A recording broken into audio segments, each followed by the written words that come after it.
You know, I've been talking about earned media value for quite some time on this podcast. My friends at Eisenberg have just raised the bar on earned media benchmarks with their social index. Social Index now gives you globally earned media values across a growing list of 6 geographies for all your KPIs across the top 7 social platforms: Facebook, Instagram, LinkedIn, Snapchat, TikTok, Twitter, and YouTube. You can now visualize these values for deeper analysis, and they have a look-back window over 2 years of historical comparisons. Social Index is updated daily. Don't get stuck with old data. Over 1,000 companies have used the Social Index to understand the ROI of their social campaigns. And if you work with a social agency, you should demand they incorporate earned media values into your reports. Get your earned media value for social content. Visit earnedmediavalues.com/Alan. Again, that's earnedmediavalues.com/ALAN. Did you know there's an automated marketing platform that's 100% designed for your online business? It's called Drip, and it's got all the data insights, segmentation, savvy, and email marketing tools you need to connect with customers on a human level, make boatloads of sales, and grow with gusto. Try Drip free for 14 days, no credit card required, and start turning emails into earnings. Go to drip.com/go/marketing today. Again, that's drip.com/go/marketing today. For all of us, it's about predicting where the consumer is going and getting half of it right. One of the things we want to do is create ads that don't suck.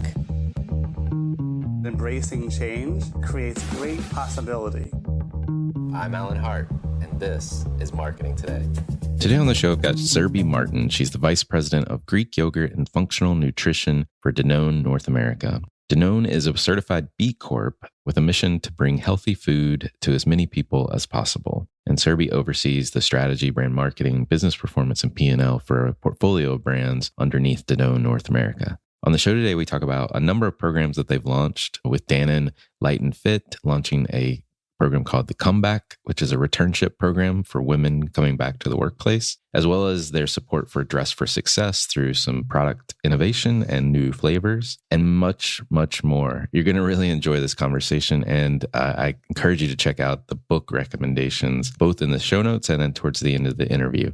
I hope you enjoy this conversation with Surbhi Martin. Surbhi, welcome to the show. Thanks, Alan. I'm excited to be here and looking forward to this conversation. Yeah, and I have to ask you about the story I hear about you being an Indiana Jones Jr. adventurer. Yes. So you heard. When I was a kid, I really wanted to be Indiana Jones, this like half academic, half adventure person. And I used to gather branches by a nearby creek to try to build a raft so I could sail to the source of the creek and like find buried treasure. Did not succeed in building a raft that worked. No surprise there, but did end up trudging my way through the creek to the source, which was a parking lot behind a chain link fence. So a little bit of a bust, but didn't stop my desire to find adventures professionally and personally. No Jules or native speaking folks no, nothing like that. Your journey. No, really anticlimactic ending to that story. But it's very telling in terms of my aspirations and the sense of curiosity. I love it. I love this story. So from those early days as an adventurer, what's been your path to becoming the Vice President of Greek Yogurt and Functional Nutrition at Danone North America? Yeah. How much time do you have? I had a pretty circuitous path, definitely some twists and turns and adventures along the way. I went from a PhD program in comparative literature, so that's the academic side, to a small luxury jewelry company, to a boutique agency, to management consulting, PepsiCo, and then landed at Danone North America about 2.5 years ago. So it's been a ride, but what I love is that I think it made for a very rich and very diverse set of experiences that prepared me really well for my current role, in which I find I draw on so many of the things I learned along the way. And what brought me to Danone were two clear reasons. One is that Danone is one of the largest B Corps in the world. My own sense of values and purpose really align with Danone's mission of bringing health through food to as many people as possible. So that was a really compelling reason that drew me to Danone. And the second reason is that brand marketing, where I sit in my current role leading our portfolio of Greek brands, brand marketing owns the P&L at Danone. And I really love the sense of ownership I feel that comes with that sense of accountability. No, that's amazing. Well, one, I love the background. It's definitely a art and science going on Yes. in there. Yeah, you picked up on that. Yeah. And B Corp is amazing. If you don't mind, like describe what that is for listeners, just in case they haven't heard what a B Corp is. Yeah, thanks for asking. So certified B Corps are held to the highest standards of verified social and environmental performance, transparency, and legal accountability. And we are certified by a third party, by B Lab, and that lends a great deal of credibility to our sense of mission and purpose, right? So when we talk about sustainability initiatives or social initiatives, there's a level of transparency and measurement that I think sets us apart from some other organizations that may talk about those issues, but don't really have the credentials and the verification of a third party like B Corp to truly, I think, demonstrate that impact. And that level of credibility and transparency and measurement were really important to me in thinking about my next step. And I found Danone to be a huge draw as a certified B Corp. Awesome. Tell us a little bit about what does your role include today? It sounds like you've got a fairly large portfolio, actually. Yeah. So as the vice president of Greek yogurt and functional nutrition for Danone North America, I lead our $1 billion plus portfolio of Greek yogurt brands with P&L accountability. The brands I look after are Oikos, Too Good, Wallaby Organic, and Light and Fit. I also look after our yogurt marketing efforts across all away from home channels, across all our brands. So it's that portfolio of different brands at different stages of growth that continues to, I think, create for diverse sets of experiences and abilities that I think are going to further help me learn and build my career. Yeah, that's awesome. Well, I know earlier this year, the Danone Light and Fit brand launched a program called the Comeback. Tell me more about this comeback program. Yeah. So on Light and Fit, we launched the Comeback earlier this year. And that is a new return to work initiative that includes a 6-week paid summer program aimed at helping women reacclimate to their careers after they've taken a break. And the candidates we've hired to work on our Light and Fit marketing team this summer will receive training and support to further their skill development. They'll have access to mentorship. And we really want to be able to provide them an experience that will help kickstart the next chapter of their career. And after successful completion of the program, those return shippies will have the option to apply for full-time employment. So this is a way for Light and Fit to really walk the talk around supporting bringing women back into the workforce, starting with who's working on our marketing team. I mean, that's an amazing program. I mean, we've all heard through the pandemic in particular, but even before that, getting women back into the workforce or providing those transition opportunities when they want to take a break for personal reasons, whatever, has been a huge issue. And the pandemic, I think, accelerated the issue, frankly, on a lot of families. But that's an amazing program. Where'd the idea come from? Yeah, so we were paying attention to some of the same things you just mentioned, right? We were seeing the data on how many women were leaving the workforce during the pandemic. And it showed that nearly 1 million women have left the workforce since the start of the pandemic, since February 2020. And the drivers or reasons for that many women leaving the workforce really ranged from everything from a lack of paid family leave to limited childcare resources. And when women need to take those breaks, it can create resume gaps that make it harder for them to get rehired. And given our brand's mission of helping women find their rhythm and balance in health and in life, we really wanted to be part of a solution to this problem. And that led us to think about, change starting with us, right? Being part of the solution by bringing women to work on our marketing team. And that was, again, a way for us to really walk the talk and provide opportunities to support women coming back to the workforce, starting with our own brand, with this pilot program, and then hopefully making a case to scale it further and inspire other parts of our organization as well as organizations outside of Danone. No, it sounds like a great program. I know as part of the program, you partnered with a group, an organization called Women Back to Work. How does that partnership work, if you don't mind? Yeah, so we partnered with Women Back to Work, which is considered like the returnship expert organization. And they specialize in connecting technical, career-ready women who are ready to come back to the workforce after a break.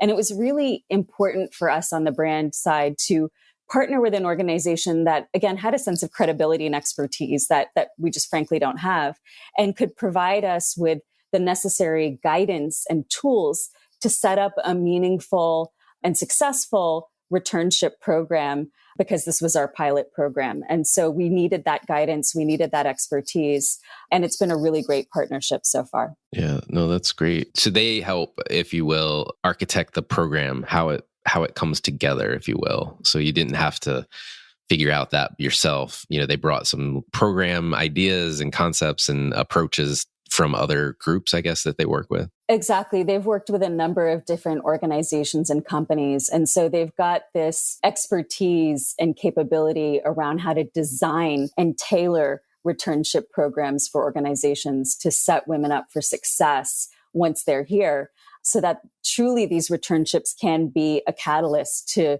jumpstart their careers, right? And not having had prior experience in these programs, we wanted to make sure we were partnering with some of the best in class organizations out there, like Women Back to Work and Dress for Success, to lend that expertise and credibility to our initiatives. I think you just mentioned this is not your first time this year focusing on a return to work initiative. Tell me more about what you're doing with Dress for Success. Yeah, thanks for the question. So earlier this year in January, to bring attention to this issue around women who've left the workforce and supporting their return, Light and Fit partnered with Dress for Success, which is the leading global nonprofit employment resource for women. And we launched 2 new flavors with them, lemon cream and orange cream Greek non-fat yogurts, and donated $100,000 to Dress for Success to further support their mission. We also wanted to make sure that we were giving female talent a platform when it came to designing the new products. So we worked with a female illustrator to design the art for these new yogurt packs, which feature Dress for Success on them. I think it's really given consumers the opportunity to connect that their purchase can help make a difference in supporting this mission of bringing women back into the workforce. And so far, I have to say, I think the results are really encouraging. Although these 2 new 4-pack flavors have only been in market for about 4 months, they've already exceeded our expectations by double digits through Q1. And those sale rate expectations are just continuing to be exceeded every week that they're in market. So we're really excited with how these products that we partner with Dress for Success on are performing in the marketplace. I love it. And I can't help but say you can do good and taste good all at the same time.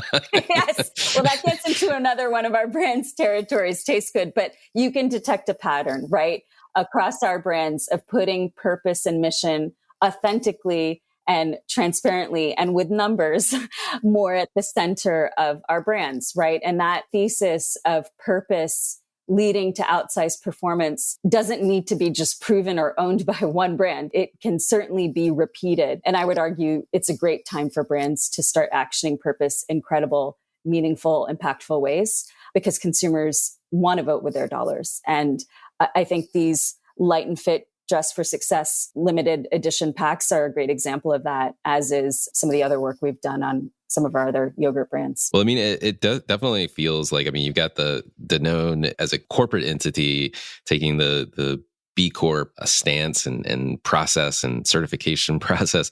And that is manifesting itself all the way through to the shelf in terms of the types of companies that you're supporting or causes and programs that you're supporting, both how you're getting talent into the organization, but then also how customers that want to buy your products can understand how you're doing good too. That's I mean, it's kind of a string, if you will, all the way through the process. That's a great observation, Alan. And that's exactly the intention, right? Is to sort of cascade the enterprise mission of health through food to the most people possible and our B Corp status, and translate that and tailor it to each brand, right? At the brand level. You've got to action it and tailor it in a way that's authentic to each of our brands within the yogurt business unit, as well as within the entire Danone portfolio. And I think it's a really exciting sense of mission that the company has. And we talk all the time about translating that at a brand level and tailoring it to each brand's specific consumer target and their needs and what they're looking for. And increasingly, we're seeing consumers are looking for purpose-driven brands that align with their sense of values and mission and purpose. But you have to tailor it. It's definitely not a one-size-fits-all brands or fits-all consumers. So we try to design programs and initiatives at a brand level that feel authentic to the brand's sense of purpose, but also connect back to our Danone enterprise mission, as you pointed out. So that's intentional. That's great. That's great. And it does really feel authentic, to your point, to the brand. And now if I'm thinking about a portfolio of brands, like finding those authentic elements for each one that fits with the brand makes it work, right? Like it makes it go and resonate with consumers that you're trying to reach. That's exactly right. And for Light and Fit, we want to be able to promote and drive awareness of our purpose with our core target consumers who are very loyal, but we also want to recruit new demographics and consumers that we've identified may have some, potential affinity for our brand and for our products. And so we're thinking about not only strategic new product launches and purpose-driven storytelling, but really embedding and connecting the sense of the brand's purpose of helping women find balance in their everyday lives with the offerings of our portfolio of products. And so you really see that come through really in everything we do, right? From our innovation launches to our communications platforms to our influencer partnerships. We're constantly looking for ways to authentically connect the dots between our purpose, our products, and our consumer needs. Rallying all of those marketing levers, if you will, around this purpose probably provides some level of real sharp focus internally, I would think, too, for the folks that are working on the brand itself. It's a great point. And I've seen our team really rally and get inspired behind this initiative, right? So internally, we post about this initiative. We see the level of excitement and engagement that these programs are creating within our broader Danone organization. And that's really incredible to see. It's really validating. And it gives us reason to believe that we could potentially scale this program further within the organization, since this is just the pilot. I also think we're just getting started, right? So I think there's a lot of ways in which we can further embed our purpose around supporting women, finding that healthy balance and rhythm in their health and in their life. Through more of our initiatives that are coming down the pipeline. So programs like the partnership with Dress for Success and the comeback program with Women Back to Work, in my mind, we're at the beginning of that journey. So we have a sense of focus and purpose, but we have, I think, a lot more room to expand that across many of our marketing platforms and channels. So stay tuned. I love it. I love it. And I mean, I've talked about purpose a number of times with other guests that have been on the show. And I have to say, I mean, I applaud your efforts, because I think next to one other organization, which is a startup, I think you guys have executed on purpose across the entire spectrum. So like corporate objectives to employee engagement, to external stakeholders and initiatives that you're trying to drive for society benefit, coupled with brand and customer engagement. It's rare that I see examples that hit on all of those. And I think you guys are doing a pretty phenomenal job doing that. So and it's really hard for a large company to do that, right? Like, unless it's to your earlier point at the start of the interview around Danone and it being a B Corp and kind of embedded in its mission is to do things a little differently, a little better. So anyway, I just applaud your efforts. I think that's really, really interesting. Thanks, Alan. Really, really appreciate that. We are trying for sure. And I find that the values and that sense of mission we have at a Danone enterprise level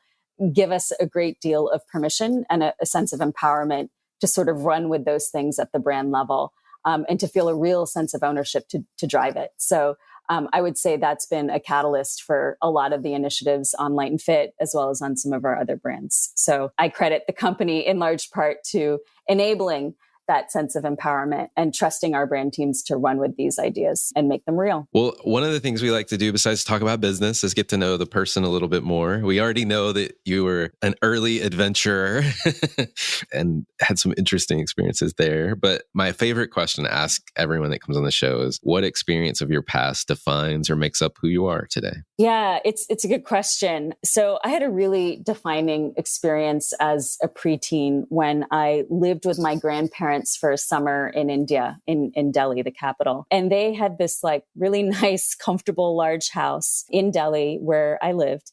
And down the block was this large makeshift slum. I used to watch people, especially kids, walk down the block and was just really shocked by the contrast between their circumstances and mine. And I didn't have words like income inequality at that age, but something just felt wrong to me about that difference in circumstance and way of living. And I thought of it as unfair because it seemed like an accident of birth that resulted in such a stark difference in contrast in living standards. And because it felt like an accident, I just developed this sense of like responsibility to do something, to give back somehow. And after that trip, when I returned to my parents' house where I lived full time to Atlanta, where I grew up, I started a volunteer program at my school to make and serve meals at a homeless shelter. And that was really the start of a lot of different volunteer and other activities that have helped me find ways to channel, I guess, a sense of guilt and responsibility and find ways to give back, even in small ways. And so it's kind of no surprise that I ended up at a company like Danone, right? A certified B Corp with a mission of help through food to the most people possible. And by the way, to the most people possible, to me, also means accessibility, right? Like affordable, healthy food that is nutritious and good for you. And I've now been here for a couple of years, and I'm really proud of trying to actively find ways to further that mission. And by the way, years after that experience, when I was in college, where I also studied a little bit of photography, I went back to those same slums in Delhi and I photographed and did a project of portraits of people who lived in those slums. And that was sort of a way for me to connect more deeply with who those human beings are when I had observed them at such a distance as a kid. And I spent time talking to them. I took Polaroids of them and gave them their own Polaroids. Many of them had never had a picture of themselves before. And then I had an exhibit of those photographs back at my college.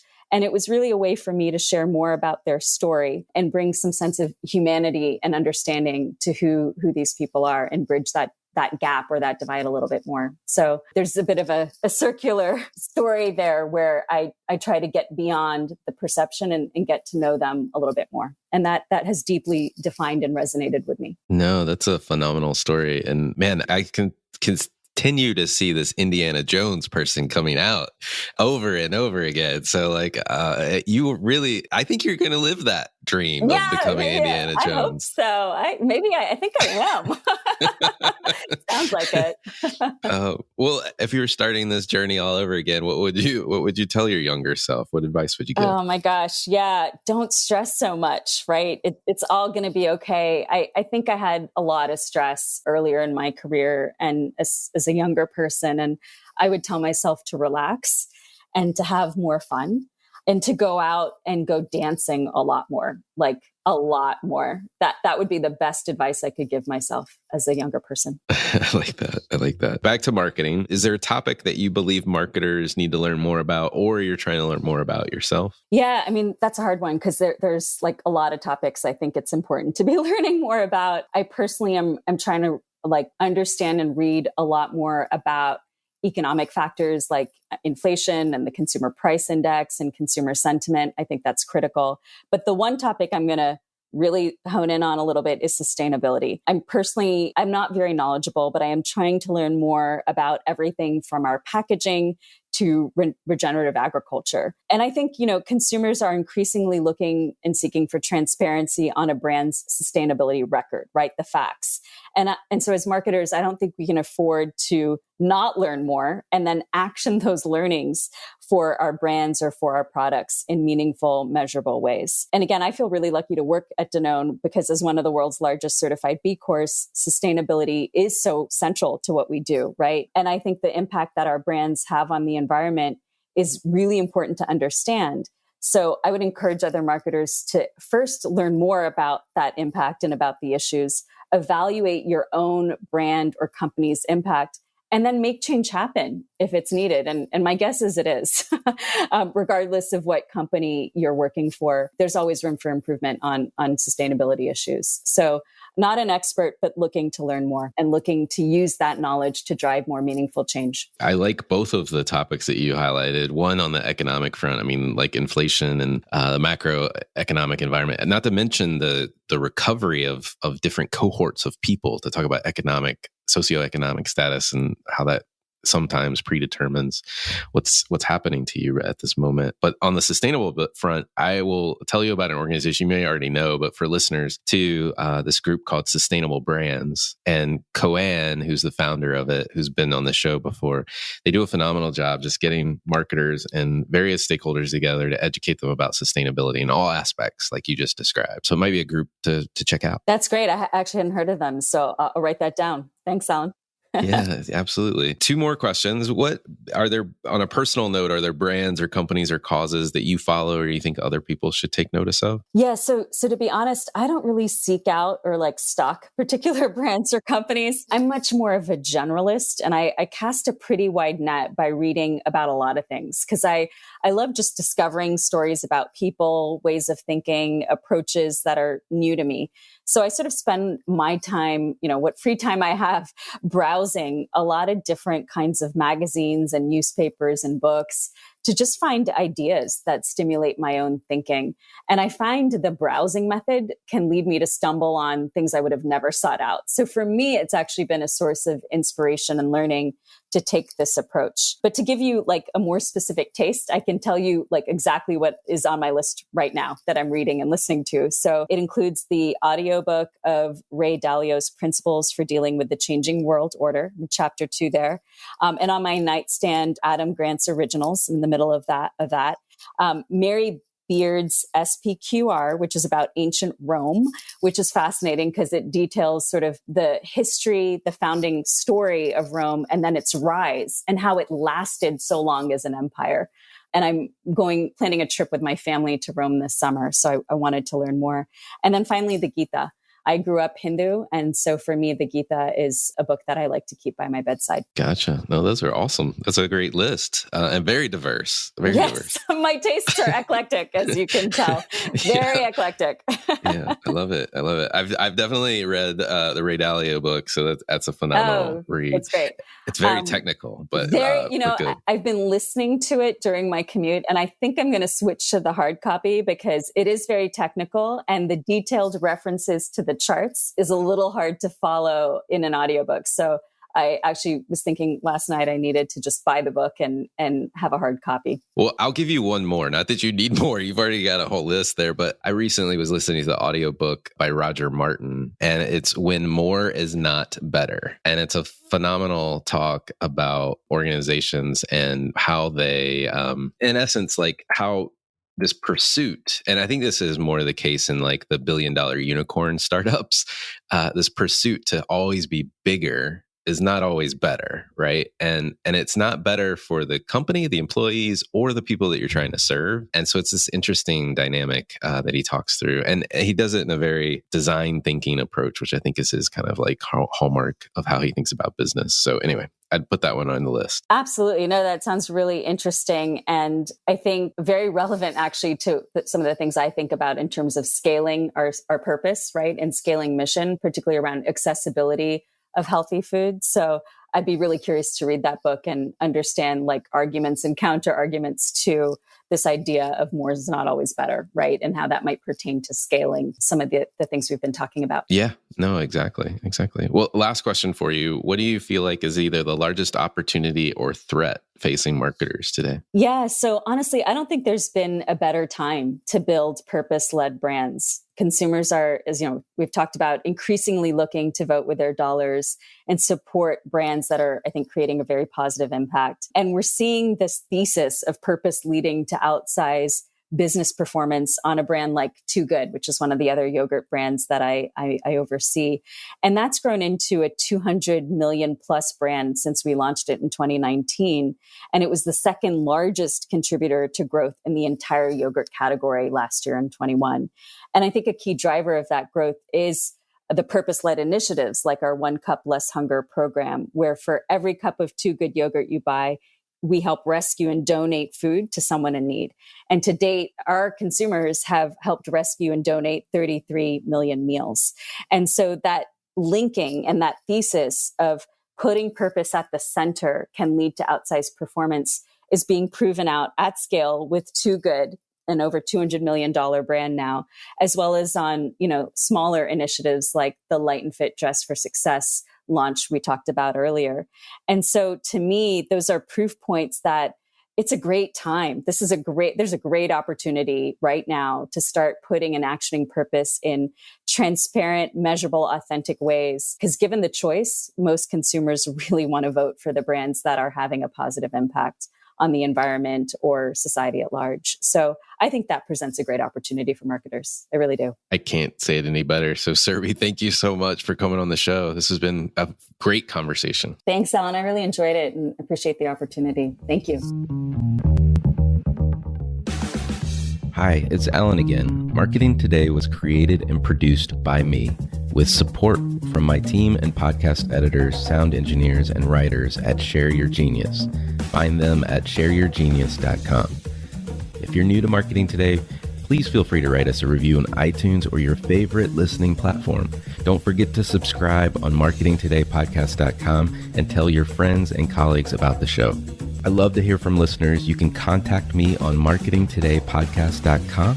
There, you will also find complete show notes, links to what was discussed in the episode today, and you can search our archives. I'm Alan Hart, and this is Marketing Today.